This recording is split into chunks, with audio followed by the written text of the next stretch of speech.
I love that we are in our midlife prime. We are letting go of the people pleasing aspect that plagued most of us for decades, and we're starting to really focus on our own self-care.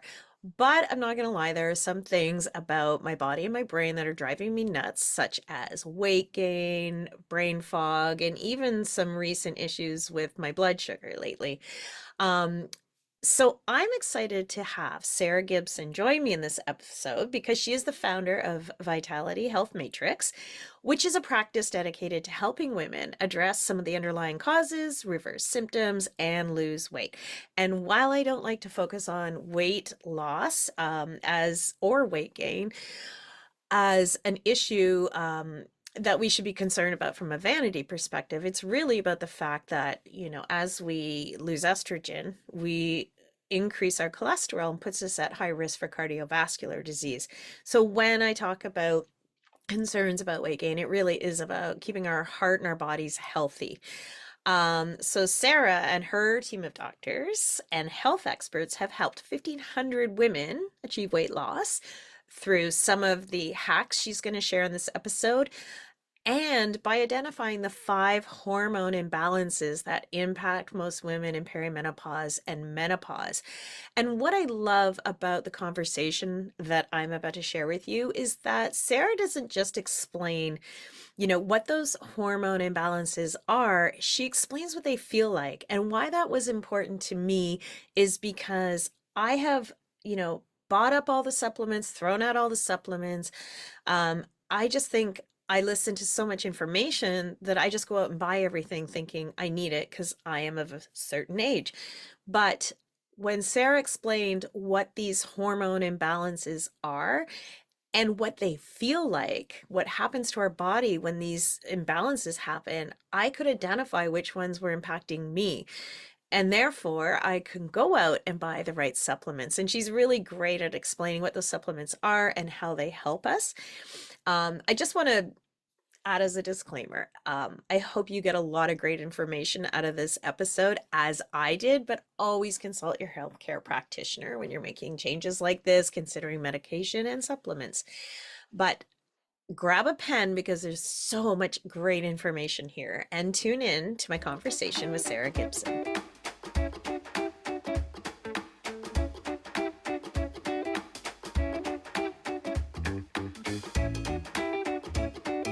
Sarah, good morning. How are you?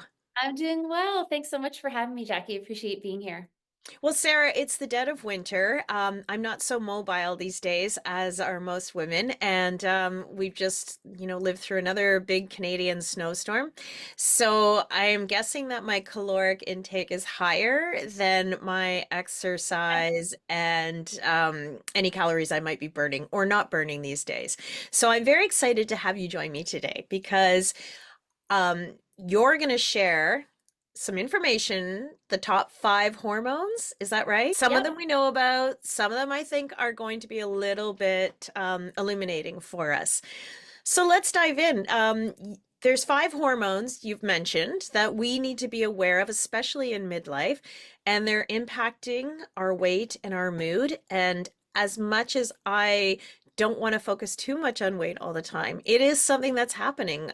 It's happening in my community. It's happening to me. It's very frustrating because I think we're doing all the things right, and I bet you're going to tell me there are a few things we could change. Yeah, there are some easy things that we can do to fill in the gaps. And I think one of the biggest things is just awareness and educating ourselves on what's happening in our bodies. Because when women come to me and they're struggling with weight, it's not because they've all of a sudden drastically changed their diet or they're not exercising anymore. Like if you're doing those things, you're like, oh, okay, of course the scale's going to go up a little bit. It's winter. I'm not moving as much. I may, gain a few pounds, right? Mhm. But I think the frustrating thing is when women are eating better than they ever have, right? They're exercising more and they can't get the scale to move. And that's the frustrating thing. And I like to always start out by telling women, weight is just a number on the scale. Like, I don't really care what that number is if you feel confident, if you feel good, right?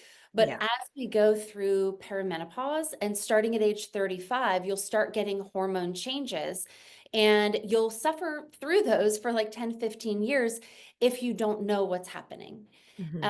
And so it's very frustrating when you're trying to do all of the right things and you go to your doctor and they do your labs and they say, oh, it's just part of getting older, but you just don't feel well, you know? And so I think that's what I'm hoping to give some clarity to today. So, That's great because that is something you touched on something there. As much as there is a lot of information out there, I feel like we still don't really understand the fundamentals of what's happening to our bodies, what's happening to our hormones.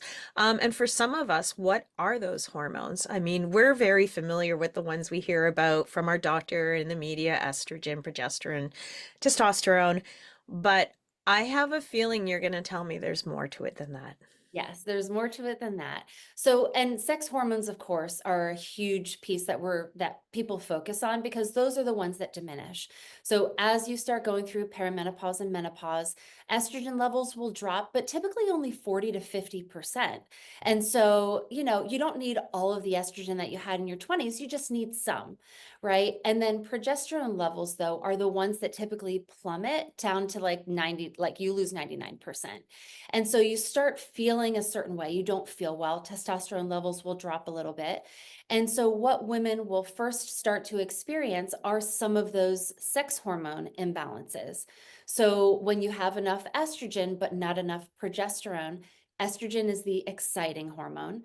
Progesterone is the calming hormone. And so, when you don't have that balanced, you can end up with things like uterine fibroids or very dense breast tissue, heavy bleeding, clotting, worsening anxiety. You can get irritability, especially around the time you're going to have a period, and then irregular periods as well. And so you'll go to your doctor, and this is the phase where a lot of women will end up with a hysterectomy, or they get put on any type of birth control or medications to get them to stop their period. It's just that sex hormone imbalance. And so we try and focus on minimizing, you know, those side effects without addressing the underlying root cause, which is you just need a little bit more progesterone. So that's the first one. But the reason that this is a very common imbalance in women in their 30s and 40s is directly related to stress and the adrenal glands. So you have your sex hormones, but you also have cortisol. Okay. And so the adrenal gland is a secondary organ that will produce sex hormones. So once you start getting, you know, diminishing, you get older, you don't get as much sex hormones from your uterus. Maybe you had a hysterectomy, maybe you had your ovaries removed, right? Then your primary sex organs aren't producing as much of those sex hormones. But estrogen is actually found in our skin and in our fat cells. So secondarily, the body will start to release estrogen from those secondary places. But when we look at progesterone specifically and testosterone, the secondary place for those to be produced is the adrenal gland. And when you are chronically stressed, you're a busy mom, you're working, you're a wife, you're a business owner, all of those things, you're chronically stressed and your body has to produce more cortisol. So, what ends up happening is instead of taking some of those precursors and forming progesterone to balance out those estrogen changes, your body will take those precursors and focus on producing cortisol. And so you have some secondary estrogen released into your blood from your skin and your fat cells. But instead of getting that secondary progesterone from your adrenal glands, you end up just diverting that into cortisol. And so you get that imbalance and you just don't feel well. And then you're stressed all the time.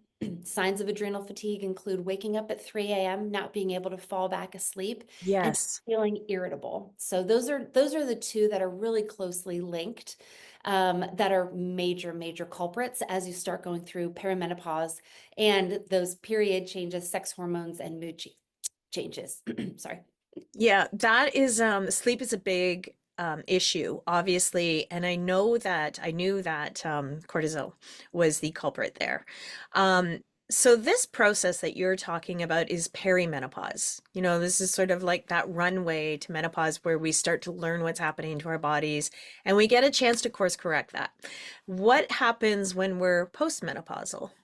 So postmenopausal, you'll still have the other hormone imbalances. So Postmenopausal, you'll still get a little bit of estrogen and progesterone produced. And those are the women that, they say, oh, I sailed through menopause. It's just that I stopped getting my period because, the definition of menopause is not having a period for 12 months consecutively. So if you don't have a menstrual cycle for 11 months and then you have another one, you're not fully through menopause, right? Right. But sex hormones are so important for things other than just having children and having a period, right? Mhm. And so when you go through menopause, within that first 10 years, oftentimes women, when they don't feel well, will want to start on some type of a hormone replacement therapy. So we're talking about low libido, vaginal dryness. Those are the main ones that they'll come to, right? Painful intercourse, Yeah. and cholesterol, actually, elevated cholesterol is another one. And so, going through and kind of, it really is a 10 to 15 year process. Like looking back on the last 10 to 15 years, what was I struggling with? When did it change, right? What types of things were, like, what types of symptoms was I having, right? So perimenopausal, you'll get some of these weird, vague symptoms. Postmenopausal, you'll just have really very little sex hormones, and you Mhm. can still have 10 years, to start some type of a hormone replacement therapy to get the benefits. Yes, absolutely. Cholesterol is a big issue. I have very high cholesterol, which happened postmenopause, of course, with my decline of estrogen. I also have a hereditary condition, so I'm told I can't go on hormone therapy, which really it's deflating for me. I was hoping I would get that, that help, that extra support. Um, so many of us who can't go on that look to more natural solutions. And I'm not sure how effective they are compared to hormone therapy. I've never been on it, but Well, when you talk about hormone therapy, there are a lot of different options that you're talking about. So, I mean, we help women that have breast cancer, for example, that can't be on hormone replacement therapy, women that have clotting disorders, right? And so they're Mhm. told you can't be on hormone replacement therapy. And oftentimes, what we're talking about is synthetic forms of hormone replacement, right? So, when you talk about hormone replacement therapy, there's synthetic forms which are completely foreign in the body. It looks completely differently than the estrogen and progesterone that your body naturally produces. And so there are other forms called bioidentical hormones. Mhm. And sometimes those are in the form of a cream or a patch or topical. And when you look at those under a microscope, they are plant derived, oftentimes from wild yam, and they look very similar to your own natural progesterone and estrogen that your body produces. So much so that it will raise your serum levels and start to balance out similarly to prior to menopause. So kind of your same hormone levels. And so I think just having that educated discussion with your healthcare provider and asking them, would I be okay to do a topical cream or, a patch? Because you can get bioidentical hormones just from your local pharmacy. Mhm. Get micronized progesterone pills, and you can get estradiol patch. In women that absolutely cannot have anything to raise their serum estradiol levels, right? Breast cancer survivors, clotting disorders, you can still use vaginal estrogen because it's localized, it doesn't affect the serum, and it helps with things like recurrent UTIs, vaginal dryness, difficulty with climaxing. So it's not just a one size fits all. There are options out there, even if you can't tolerate traditional hormone replacement therapy. So you mentioned being able to go to a local pharmacy, and I should mention right now I'm talking to you from the US and I'm in Canada. So I'm not sure if what the regulations are here, and I will have to find out because I'd like to include that information because that's very helpful. And if Mhm. that's a solution, I think that would help a lot of women, especially women in my situation. So have we covered all the hormones now? No, covered two of the five. There's a lot of hormones. Yeah, so I mean, I think the big things are, those two sex hormones and adrenal fatigue. So sex hormone imbalance, whether it's estrogen dominance or low sex hormones, is one. The second is adrenal fatigue, right? Looking at the adrenal gland, the cortisol, is it producing secondary sex hormones? And those are tightly related. But there's another one that's really simple, which is vitamin D. I hate that it's called vitamin D because people just dismiss it. They say, oh, it's just a vitamin. But Yeah. it's actually considered in the class of hormones because it's a major hormone regulator. So if you look at the literature and the research for vitamin D is a mood stabilizer. It Mhm. helps with weight management.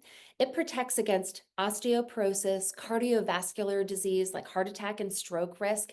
It protects against inflammation. It decreases your risk of dementia. There are so many benefits of having a therapeutic level of vitamin D. But in traditional medicine, when we look at the lab values, normal is considered vitamin D level between 30 and 100. And if you're 31, your healthcare provider may say, oh, you're fine, no problem, you're in the normal range. But if you look at the literature and I want all of those health benefits, your vitamin D level needs to be at least 60 or 70. And the women that I help, I have it into the 80s. And the reason that I do that is because I want to optimize those lab values, right? I don't care if you're just in the range of normal if you don't feel well. And Right. so, especially those of us living in the north, right, where you get Mhm. snow and you have hard winters, our vitamin D levels tank because your body, yes, can absorb and store it, but it's typically not enough to sustain throughout the entire winter. And we're not going to get enough just from our traditional diet. And even if you're taking a supplement, sometimes that's not enough. That's just enough for your body to use vitamin D throughout the day.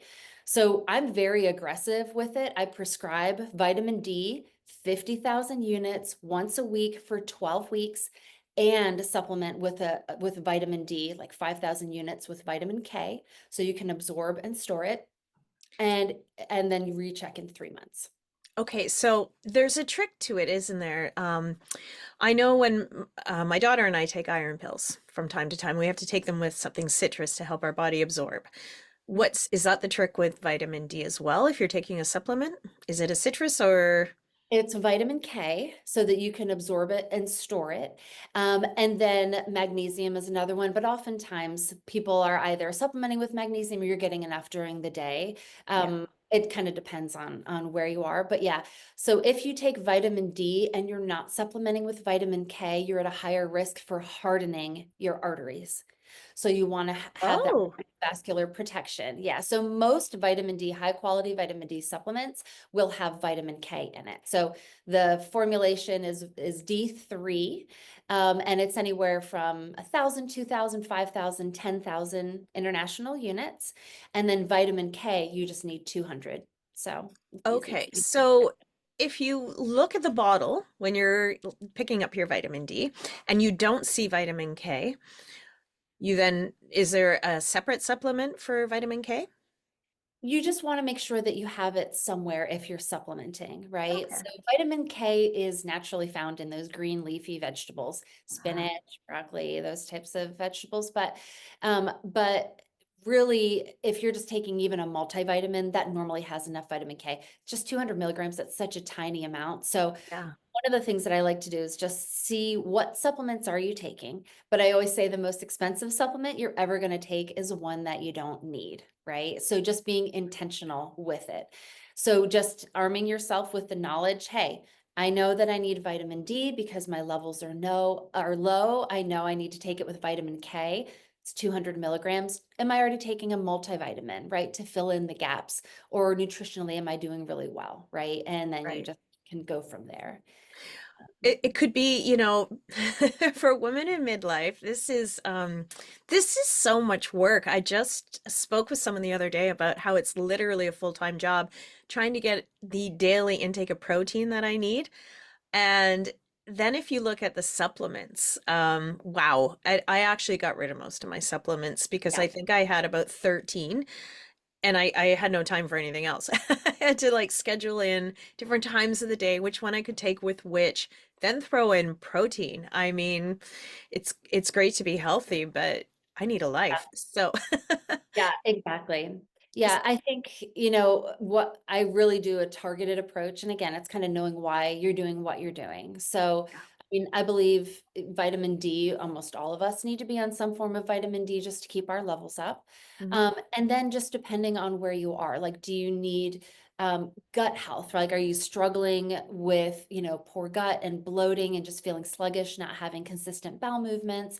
Well, then focus on gut health, right? Mhm. A multivitamin is an easy thing, and there are some really good power greens that have a probiotic in them that have, all of the nutrients that you need just to kind of fill in the gaps. And then beyond that, B vitamins is the other one that I like to focus on because we can't absorb and store B vitamins. And so we have to get them every single day. And like you said, nutritionally, it's very difficult to get all of the things that check the boxes, right? Tick Yeah. off the list.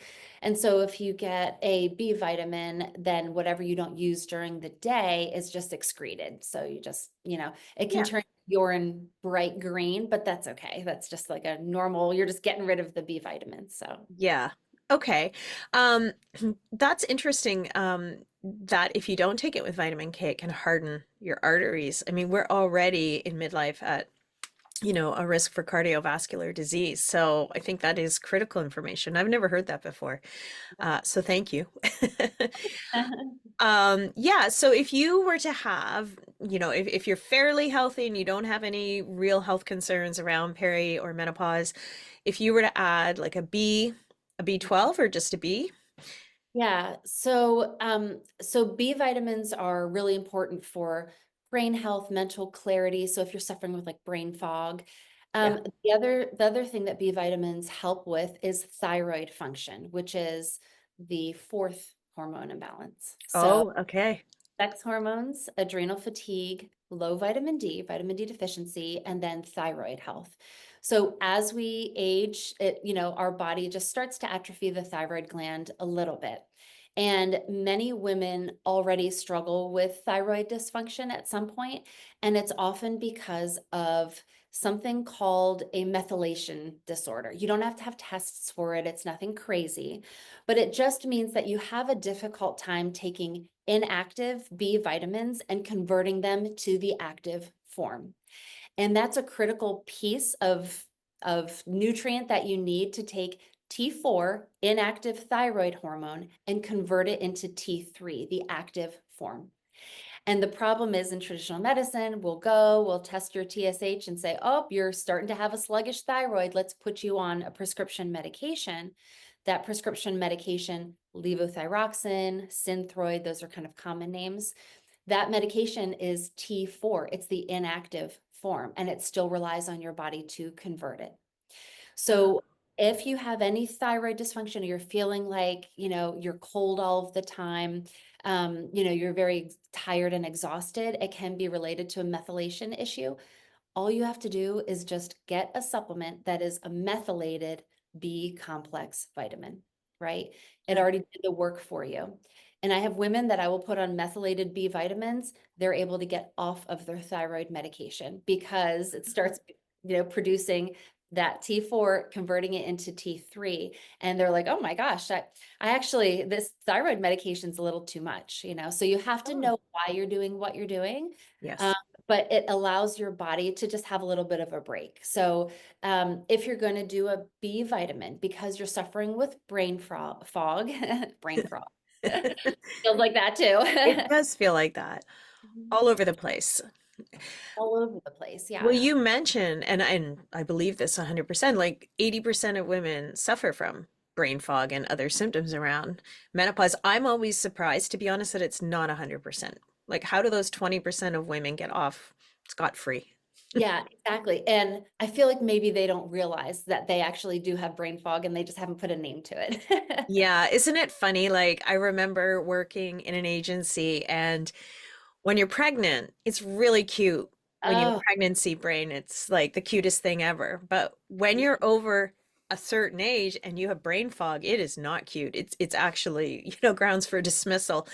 So that whole perception of, losing your memory or forgetting things where you put them, etc., it's not so cute when we get older.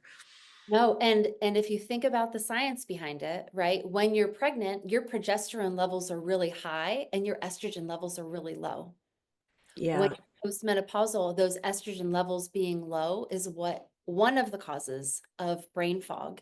There's actually a study done with PET scans showing that your brain, after you go through menopause, actually opens up and floods like all of these receptors for, they just want that estrogen because you have such a drop in estrogen. And it's so important for brain health and mental clarity and preventing dementia that Yeah. your body will open up more receptors to try and catch any estrogen that's in your body. So it's very interesting when we start talking about the different symptoms, right? And then Hmm. take it a step further and you understand the why behind how it's happening. And then you can take a targeted approach towards healing that, right?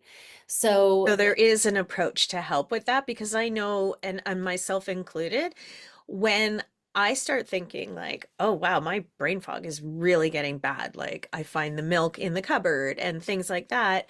My glasses are on my head and I've been looking for an hour.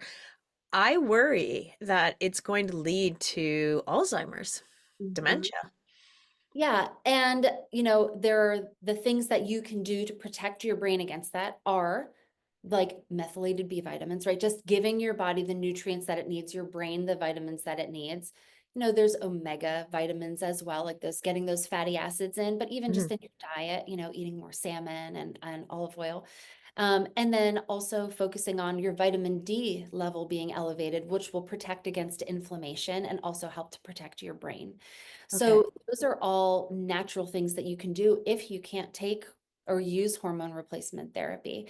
But the other thing that you can do is naturally do things that will increase your progesterone level, which will kind of balance out, then it'll allow your body to release a little bit of estrogen, not dangerously, but just your own Right. levels. So things like managing stress, getting enough sleep, those are Mm. easy things to do. Yeah. Easy in theory, Yes. right? Simple tasks, but not so simple. Full tasks, yeah. But just again, like that kind of targeted approach, like knowing what you're struggling with, why we're doing what we're doing, and then just being very intentional with your supplements and your habits. So, So you may have covered this, and I might have missed it. Cortisol, which, as you mentioned, and I know this, it impacts our sleep. It is that, the witching hour, yeah. 3 a.m. And it's so funny, I'll hear women say, I don't think I'm in perimenopause, but I keep waking up at 3 a.m. Like, that is a red flag.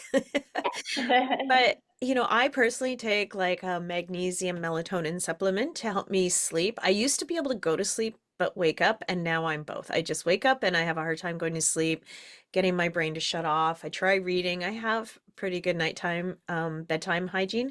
And sometimes I'll take a cannabis supplement to knock me out, but I don't want to knock myself out. I want good sleep, quality sleep. Is there an answer to that?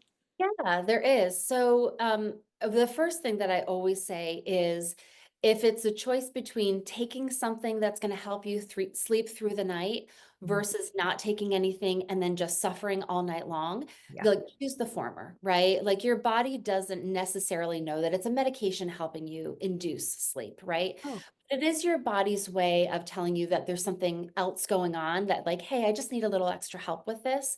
So, if you think that it is related to cortisol and stress and your adrenal glands, you just want to support the adrenal gland itself because progesterone is the calming hormone. It will allow you to fall asleep and stay asleep at night. And magnesium, I love. Most of us are magnesium deficient. So, there's different forms of magnesium. And if you're looking for one to help you with sleep, it's magnesium glycinate, right? So, if it's constipation, magnesium citrate. And so, just doing those things, fantastic. But the number one studied supplement for helping the adrenal gland, and when I say helping the adrenal gland, it allows you to produce cortisol because just backing it up, cortisol is that fight or flight, one of the fight or flight hormones, right? Mhm. It was meant for us to be used as we're running away from a tiger, right? Like it's instant, like, oh my gosh. And when cortisol is high, it suppresses a lot of things in our body. And it just logically makes sense, right? So, like, if you're running away from a tiger, it's going to be very difficult for you to find a time to like have a bowel movement. Okay. slows down your digestion, it slows down your GI tract. Okay. Yeah. If you're running away from a tiger, it's going to be very difficult for you if you are pregnant, right? So it suppresses fertility. So it's difficult, obviously it's just these self-protecting things. So it makes sense, right? It can stunt your hunger hormones as well, because if you're running away from a tiger, you don't have time to sit down and eat a steak, right? So all of these things, like it just makes sense because that's how we were produced, created. So our bodies having elevated levels of cortisol were meant to just be short bursts. And so when we're chronically stressed and chronically have that demand, many of us do, all we need to do is support the adrenal gland in a way that allows just for a natural elevation in the morning, a little bit of a dip in the afternoon, and then zero, like level out at night. Right. But what happens with adrenal fatigue is you wake up in the morning and you're like high alert, right? Yes. And then mid-afternoon you crash and you're exhausted, you can't think, right? And then you'll get one of two patterns. Either you'll get a spike right before you try and fall asleep at night. So you toss and turn and can't fall asleep because your mind is racing, or you will get that 3 a.m. spike that wakes you up out of your sleep and keeps you up for like hours, right? Yes. So all Yes. you need to do is ashwagandha is the number one researched supplement specifically for adrenal fatigue. And the prescription dose is 300 milligrams in the morning, 300 milligrams in the evening. And I normally say just do that for, 2 months, 3 months, just to kind of heal that adrenal gland and support it and see how you feel. Most women say, I still have like that energy in the morning, but I don't get that crash and I'm able to sleep at night. Yeah. And it kind of just feels like you had a glass of wine, like you're kind of just more, you can handle things Chill. with that high alert reaction. Right. Mhm. You're not worried about a tiger when you take Not the worried about a ashwagandha. tiger. Yeah. Yeah. So I move had, away from a tiger heavy zone. I find, and when you say you wake up with high energy, I find when I wake up, it's almost like I'm having an anxiety attack every morning. Like I yes. wake up and I'm like, my eyes aren't even open and I'm already like my heart's racing. Well, not really. It's not that my heart, it's like more like that pit, where you're like, You're like dread, like, oh my gosh, I have so much to do today. And it's like yeah. that And anxiety. I don't even know what it is because like I look forward to my days. Like I love the work I do. So I actually do look forward to my days. And even this morning I was thinking, what's going on? Like my day is going to be amazing. Like we were podcasting and then, I've got some other things I'm writing. So it's weird. Like you can't always attach it to a reason. And that's when it's beyond, it's beyond a difficult day or a busy week. It's something going on internally. That is really good information because sleep is such a big problem and the impact of sleep, like you said. I am the classic, situation that you talked about. I wake up with anxiety. I go in the morning, 2 or 3 in the afternoon, I'm done. And Mhm. then, after dinner and after, cleaning up and everything, we sit and chat. I go upstairs to read a book. I'm all nice and tired. And then, bam, I'm awake. I found something to think about. So I'm definitely I'm gonna add all these things.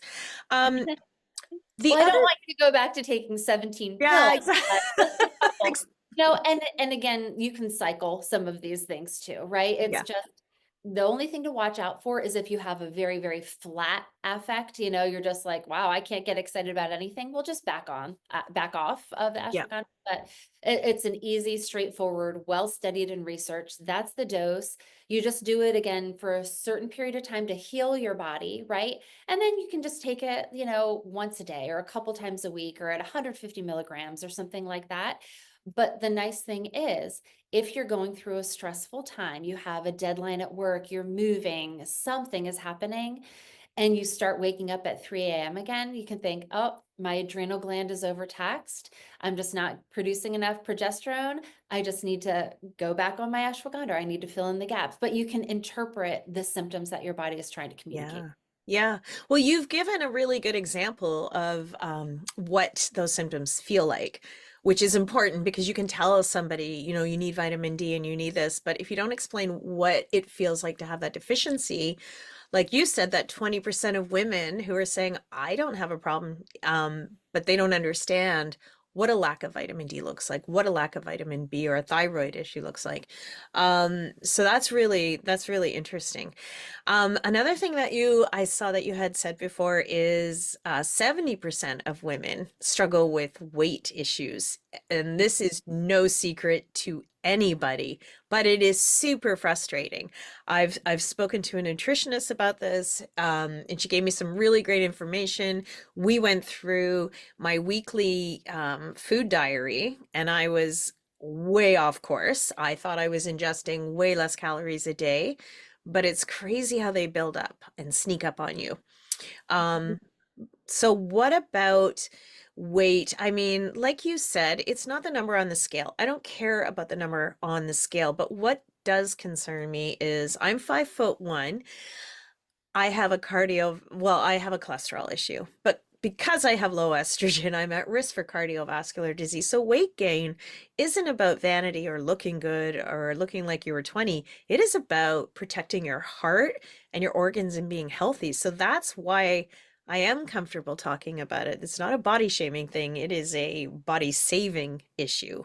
Right. And I think as women start to struggle with this, like if even if typically when you're younger, and your hormones, everything's working well, your metabolism is the way it's supposed to be, okay, I went on vacation, I went a little crazy, I'm coming back and get back in shape. I'm gonna hit the gym and just kind of watch what I'm eating and the weight comes off. And as we get older, when that stops happening, it almost turns into like panic mode. And then it really like we have a terrible relationship then with food, right? Mhm. Food is the enemy, and you just feel like, oh my gosh, I can't keep going this way. But there are real reasons for it. So there are two main things that happen as we age. The first is just the natural aging process. It's called muscle sarcopenia, which means that we lose lean muscle mass. Mhm. So it starts at age 30, and every decade we lose 3.5%. And so you think, okay, that doesn't really sound like much, but this is the math and the science behind that. So if you just Google body mass index calculator, right? Mhm. It's just a very rough estimate on about how many calories you burn in a 24-hour period. Irregardless of what you eat, irregardless of your muscle mass, etc. It's just if you would lie on a couch and do nothing for 24 hours, you would burn X amount of calories based on your height and your weight. Okay. If you put in that you are 30 years old and then you put in those exact same numbers, but you say that you're 50 years old, you will notice that it will naturally show you burn 100 fewer calories per day. Oh, wow. Now you think that That that's is not a lot. right. Well, but you think 100 calories, that's like a nice like protein yogurt, right? Or something Yeah. like that, right? It's not a ton. It's not even a full candy bar. But the problem is that if there's 100 calories a day, right, 365 days a year, that is 36,000 extra calories that your body can't burn in a year. Well, if there's 3,600 calories to gain 1 pound, 36,000 calories is 10 pounds. Mhm. So you can change nothing about the way that you eat and the way that you move and expect to gain 10 pounds a year. And that's at 50, right? And at Yeah. compound hit 60 and 70, right? So the simplest way to do that, right? Again, our bodies are changing, our hormones changing, our nutrition and our fitness does have to change a little bit. But so the simplest way to do that is just to do things that will protect your lean muscle. And research shows that just 20 minutes, 2 or 3 times a week of some type of resistance training will protect your lean muscle well into your 60s, 70s, 80s. Now, I know for a lot of us that's really difficult because we work or we walk or we're not used to weightlifting, right? Like weightlifting oftentimes was you don't want to bulk up type of, Yeah. and I promise you, you won't. No, it's critical now. And just even simple things like you can literally be in your bedroom and take some soup cans and do some squats with some overhead presses, and you just got your shoulders, your arms, your legs, There are Yeah. different things that you can do very simply, comfort of your own home that doesn't take equipment, but just helps to protect against that muscle loss so Yeah. that you don't have that compounding weight gain. So that's the first piece of it. Okay. Now, what about the fact that, and this happens a lot, and I'm sure you hear this a lot, we add more cardio because we want to burn fat. And what happens when we do too much cardio is we don't end up by burning it, we end up by storing it. Why does that happen? Too much cardio just spikes your cortisol, and your body thinks it's in a fight or flight mode and it needs to store up energy because you're constantly stressed. So oftentimes it will store fat mostly around the middle. So that happens more as we get older, right? Like when you're in your 20s doing Happens that. more. It's not that it happens more, it's just that when you're 20 and you have 20-year-old adrenal glands, it's not a big deal. Yeah, When that's we're true. older, that adrenal fatigue, we're just more sensitive to hormone imbalances. Right. So I normally recommend like you probably can exercise less and eat more and get results when you're just like very deliberate about what you're doing, right? So just do a little resistance band compounding movements a couple times a Yeah. week, right? And then just walk, or Pilates or yoga. Um, you don't have to kill yourself to try and get the Yeah. result. But the last hormone imbalance that we didn't talk about is insulin resistance, which leads to Mhm. prediabetes, which leads to diabetes. And 80% of women, as they go through menopause, will develop some form of insulin resistance. So Okay. so again, it's not, you're like, I'm eating well, I'm exercising. And I'm going to explain a little bit more because that term is something that's very common, but it's not well understood. So when we talk about metabolism, it's just burning what you're eating efficiently. So what that looks like is it doesn't matter if it's fat, carbs, protein, you have ice cream, whatever it is, your body has to break it down into a usable form of energy, which is glucose. So it will follow complicated pathways, but it'll become glucose. Glucose attaches to red blood cells and is carried all throughout the body and ready to be delivered to any cell that needs energy. So, for example, you're out walking and your leg muscles are like, wow, she's really putting it to us today. They raise their hand and say, hey guys, I need a little bit more glucose. Insulin is released from the pancreas, will bind to the cell and unlock a gate. And glucose will go into that particular cell and be burned for energy. So that's why they say calories in equals calories out. That is a well-functioning metabolism, right? Your body is taking anything that you're eating or fat stores on your body and burning it efficiently, getting it into the cells, and everybody's happy. When we talk about insulin resistance, prediabetes, and diabetes, it's the exact same pathology. It just depends on where you are in that pathway to get the diagnosis. So when we talk about insulin resistance, it works this way. Glucose is made, you're converting it appropriately, but when that cell says, hey, I need a little energy, and insulin binds to that cell, the lock is broken and that gate cannot open up. And so this little cell that said, hey, I need a little extra energy, all of a sudden goes into full freak out mode and says, guys, we're starving. Like there's something going on, alert, alert. It drops the amount of calories that you will burn. It drops your energy level because if you had more energy, you'd be doing more things and it would require more glucose. It thinks that you don't have that glucose. And then you do, in fact, have glucose, but it's immediately stored as fat and mostly around the middle because that's the easiest way to convert back into usable energy. So you are, in fact, doing all of the things and exercising and trying to get your body to burn that extra glucose. It's converting it. But if it cannot get inside of the cell to be used, that glucose that you just metabolized or converted goes right back onto your body as fat. So you're just converting fat, storing fat, converting fat, storing fat. Even if you're starving yourself, even if you're exercising like crazy, if the glucose can't get inside the cell, what's the point, right? So 80% of women will start developing that. So we are literally turning into fat making machines. And that's why you're spinning your wheels because you're like, go and people are like, oh, just eat less and exercise more. And you're like, I literally cannot eat less and exercise more. Yeah, Yeah. And because you don't want to go too low in your calories. exactly. So, I mean, I'll tell you the reason that I exited medicine to fully help women going through perimenopause and menopause, specifically with weight and hormone imbalances, because I struggled with the same thing. So I went through, a very stressful time. I had 4 kids in 4 years. My hormones were all over the place, right? Wow.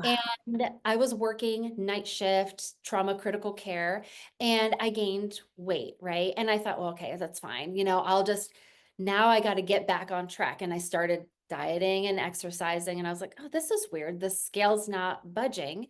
So I went to my doctor. She's like, oh, you're just stressed out. This happens when you get older. You had, kids in a short period of time. Just eat less and exercise more.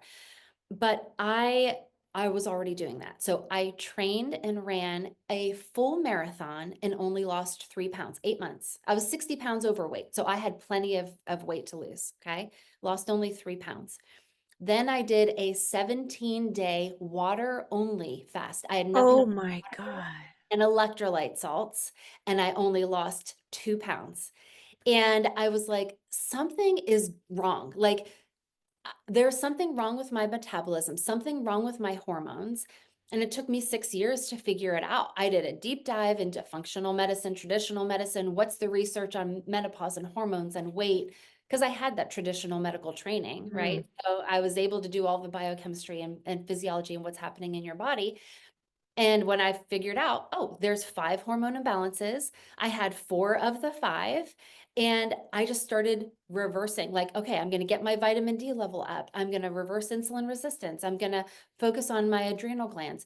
I was able to lose 60 pounds in 8 months. And then I was like, oh, okay, well, this was, and guess what I didn't do? Starve myself for 17 days and Drink marathon. water.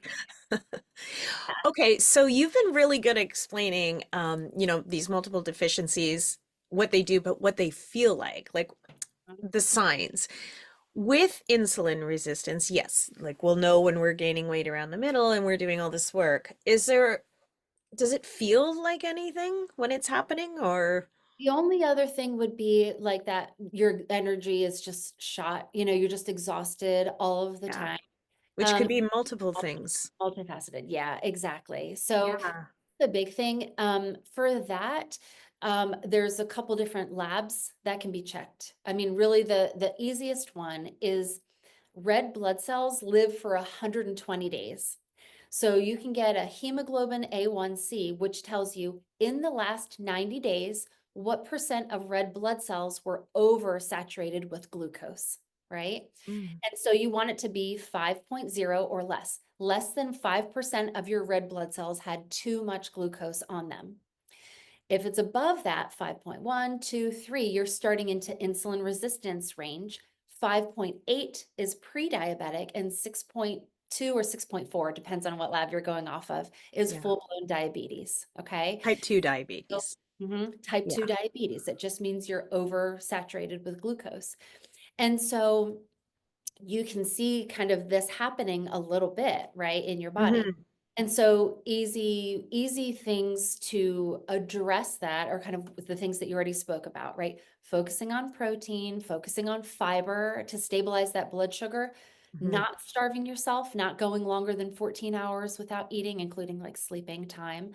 Hmm. Um, there are natural supplements. Berberine is one of them, which has clinically been shown to be just as effective as the prescription metformin in helping heal those insulin receptors and reversing some of that insulin resistance. So, and of course, everyone has heard about the GLP-1 medications, but Yeah. the reason that they're so effective is because they drive that glucose into the cell and do heal those insulin receptors and get that A1C, hemoglobin A1C down. Okay. So I think knowing like, okay, there are labs that I can get.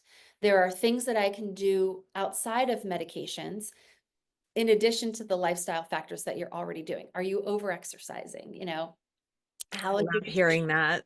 Little, yeah.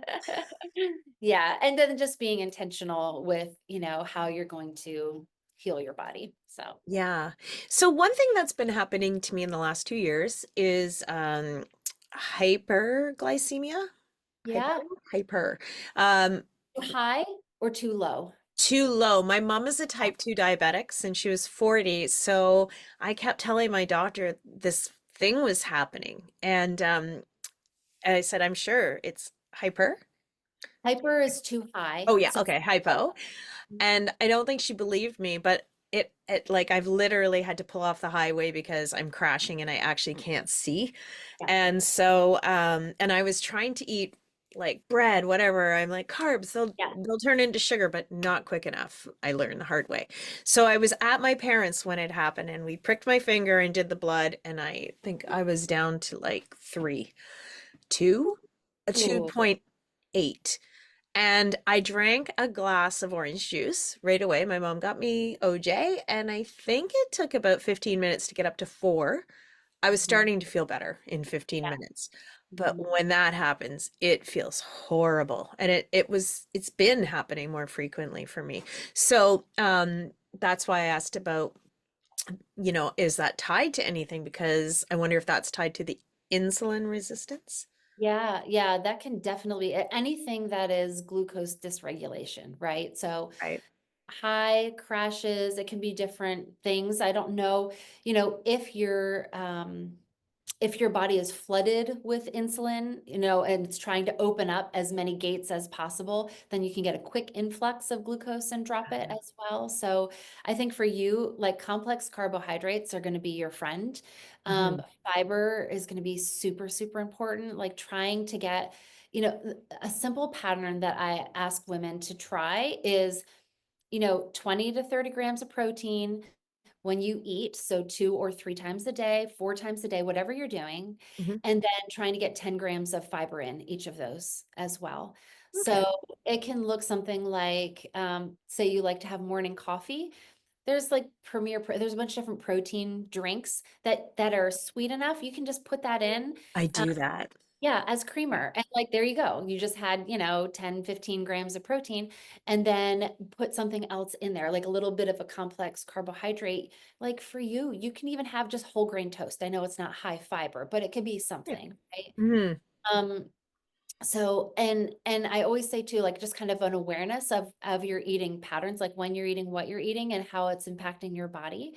Um, Yeah. and then just like worst case scenario, psyllium husk fiber. It's like sugar-free Metamucil, just plain Mm. psyllium husk is a bulk forming fiber, but it naturally increases your own GLP-1 production. So it will, and it's great for like gut health, moving things through your GI tract, having bowel movements, etc. But it also helps to regulate absorption from whatever you're eating. So if you're having pizza and you have it with psyllium husk fiber as well, it will actually slow that absorption of glucose so you don't get that spike. So you get Oh, more of a sustained release. So right. there's easy little hacks if you're like, I can't think that much about food. That's how I am too. I don't want to Yeah. just think about food all day, every day. I'll just eat the same things or I'll supplement. Yeah. Like protein drinks, psyllium husk fiber, there, we got it. You know what I mean? I'm today. I'm just gonna, Imagine if we went out for dinner together. We oh, would it just would have be like a so drink fun. and Yeah. some husk and call it a night. Yeah, I know. We just, yeah, down. And that's, and then, I mean, I tell women that too. Like, if you're going to go out to eat, down a protein drink, have a little psyllium husk fiber. And then by the time you get to where you're going, like, you're not going to be starving. Your blood glucose isn't going to be all over the place, right? And then you Yeah. here and you can have nachos if you want, you can just a little bit more food freedom. You don't have to be stressed about it because you're not going to overeat, if your belly's Yeah. already with a little bit. And leftover is great, perfect. I Yeah. don't have to cook tomorrow. I'll just bring it home, Oh yeah. so Yeah. easy. These are really great hacks. I have to say, I feel like I just went to Hormone University. There was a lot, I've learned a lot through, the experts I've been able to meet. And it's funny because like every time just when I think I know, someone new comes along and there's more information. It can be overwhelming, but the way you've broken this down has made it simplified for someone like me in layman's terms to understand. And like I said, like the importance of not just what's happening, but how does it feel when that's happening? Because that's always the gap for me. I can read all about the supplements I need, but I don't know if I need them because I don't know what it feels like when I'm low on vitamin D or B or I do know about the insulin now a little bit, but yeah, I mean, this is all super helpful, but also, the little hacks that you've given are great. Good. And I like Yeah. that you use the word food free because I feel like we are in such a terrible diet culture. And some of the things that I've done in the past, like I've tried keto.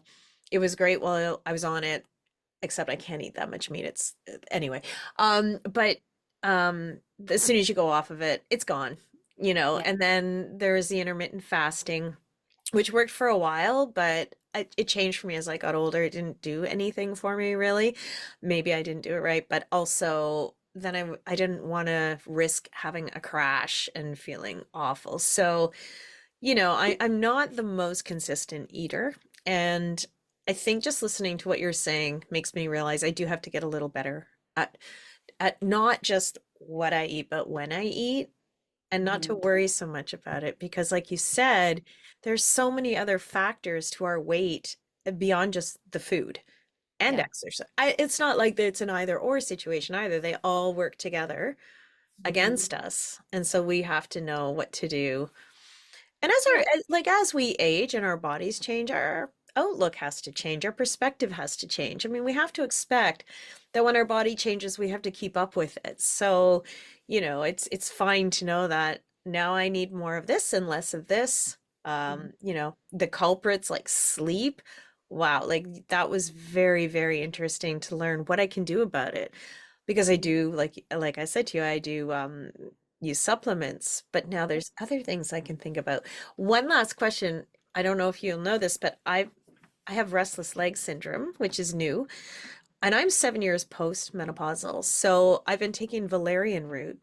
Mhm. Um, it's great. It helps me sleep really well, but I wake up very groggy with it.